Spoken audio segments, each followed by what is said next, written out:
Each year, well over 500,000 Americans suffer from a stroke. And you may think that number is limited to older Americans, but in reality, as many as 70,000 people in this country have a stroke before the age of 45. So what's behind these occurrences in young people? ABC News senior health and medical editor Dr. Richard Besser has more. I thought my brain was turning into liquid. I didn't understand what was happening to me. It was the most terrifying moment in Liza Gates' life. Just 24 hours before, the 28-year-old seemed to have it all. Well-educated, attractive, a writer, and the daughter of the famous Harvard professor Henry Louis Gates. Last summer, when his arrest sparked national controversy, she hit the airwaves and defended him eloquently on a CBS News show. My father is a proponent of, intellectualism can help you outrun the war on race. But so much of what made Liza Gates herself seemed to just slip away one night last April at a friend's bachelorette party. I had some drinks and I went to bed. And then when I woke up, I had a pounding headache.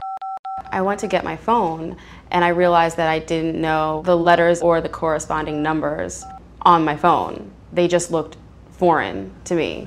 And that was really shocking. Her friends were shocked too. They knew something seemed wrong. So they raced Gates to the emergency room at a nearby hospital. The doctor on duty said that I had a complicated migraine. And we both go, yes, at the same time, because it was just gonna pass. And then they told me that I should get some rest, and I fell asleep. But Gates awakened even more confused. What she and her doctors didn't realize is that she had suffered a rare stroke caused by a carotid artery dissection, a small tear in a key blood vessel that delivers oxygen to the brain. It happened to Shanna Spiess as well. It was November 2007, and like so many people with artery dissections, 32-year-old Spiess didn't recognize the warning signs. I choked terribly on my breakfast. It was like my throat closed up, and I just panicked, and I had somebody call 911. Strokes in young adults are so rare. The paramedics who treated Spiess said she'd passed a standard stroke test. They told her she was suffering a panic attack instead. Doctors sent her home, and like Gates, they didn't suspect a stroke for more than 2 days. I could have avoided a lot of discomfort and suffering, of course, if they had diagnosed me immediately. She spent months relearning how to swallow. Still, she says, she feels blessed. I feel that I'm a miracle. My recovery has been a miracle. Liza Gates also feels lucky.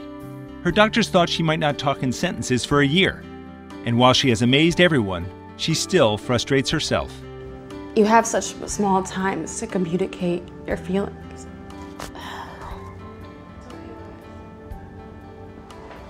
And I'm just on such a delay. People will stop and say, how are you doing? I want to say, I'm doing well, how are you? But I'm halfway down the block when I can get the words out. It's only been 5 months. In the world of strokes, I'm, just starting my recovery. And Dr. Richard Besser joins us now to tell us more about this topic. Welcome, Dr. Besser. Good to be here. Dr. Besser, how are Liza and Shanna doing now? Well, like most people who are young when they have a stroke, they're improving. Liza still has problems finding words, and she's earlier in her road to recovery. Shanna is doing much better. She still has some weakness in one arm, but compared to elderly people who have a stroke, they are really improving greatly. And now, Dr. Besser, do these strokes that young people suffer have the same causes as the ones that older people suffer from?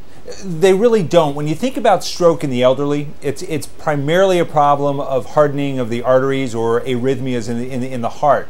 When you think about young people, the biggest group, unfortunately, the doctors never find out the cause. But when they do find a cause, it's frequently either a heart defect that they were born with, or what these women had, which is a dissection or a tear in an artery. Liza, isn't sure, but she may have injured her neck at one point, and that could have set her up to have this dissection of that artery. And is it true that it often takes longer to detect or diagnose a stroke in a younger person? It can, for a couple reasons. One is it's so uncommon compared to strokes in the elderly that people think about more common things like migraines, as we heard here. The other is that unlike a clot that very quickly blocks a blood vessel, here it could be a slower process that evolves over a couple days. And so doctors are less likely to think about it. So since this is not the first thing you'll think about in a young person, how can you tell if someone is having a stroke? Well, you know, there's a mnemonic that you can remember that's very important. It's called FAST. The F is face. Ask the person to smile, and if there's a droop on either side, that's a sign of a stroke. A for arms. Ask them to raise their arms, and if they don't go up evenly, that's a sign of a stroke. S is for speech. Ask them to talk, and if their speech is slurred, that's a sign of a stroke. And that leads to the T, which is time. You have to get someone to the emergency room very quickly, because if they do have a clot, there's 4.5 hours to remove that and save a lot of brain function. Just 4.5 hours. That's 4.5 hours for those clot-busting drugs. That's right. All right. So what is the prognosis for younger people who have strokes compared with older people? It definitely is better. The brain is more plastic. It can remodel over time. And young people tend to have more energy to put into the rehabilitation, which can be quite taxing physically. And are there any risk factors younger people should be aware of? Well, you know, there's some. High blood pressure is one to definitely watch out for. But for these women, it was a lightning strike. You know, they had good health and a stroke came upon them. So knowing the signs of a stroke is very, very important. All right, Dr. Besser, thank you so much for that.